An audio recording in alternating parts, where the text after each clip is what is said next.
Once upon a time, in a far off place, in a far distant journey, where no man would like to travel, where no passing shadow would like to go, there was a boy, a young boy, a little boy. And this boy, like every boy, had a father. But there was one particular trait, or should I say, a series of traits about this father. He was negligent. He was absent. He was never around. He was apathetic, and he did not care. And especially, he did not care about this one little boy, his own boy. And as this little boy was growing up, he was one who had a father, but he really did not have a father.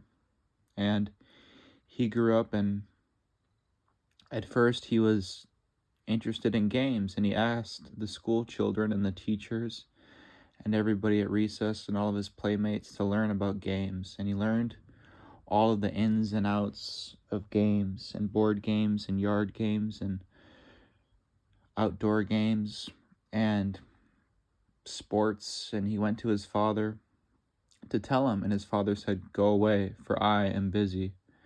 And the boy left. Well, later when the boy was growing, he learned song and music and poetry and rhythm and dance and guitar. And he learned this from his teachers, and he went to go tell his dad, and his dad said the same thing: "Go away, I'm busy." And so the boy went, and he learned from his professors, and he learned from scholars, and he learned from great men, and he learned virtue, and he learned about history and about the great ideas and about the past. And he learned about the world and the great movements and characters and about virtue and about great heroic deeds. And he studied these things. And he went again to go tell his father and to show his father. And his father repeated himself. He said the same thing: "Go away, I'm busy, I have no need of you."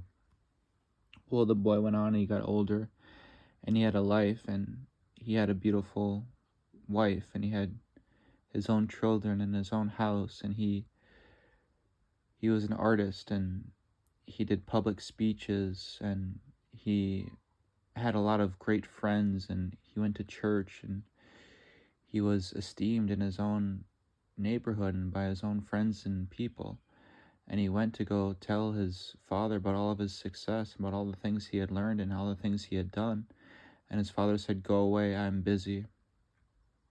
And one day the father was walking by, and he saw and he caught a glimpse of his son.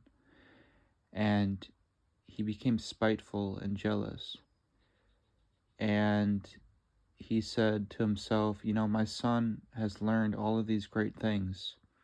What do I have now that I am old and about to die?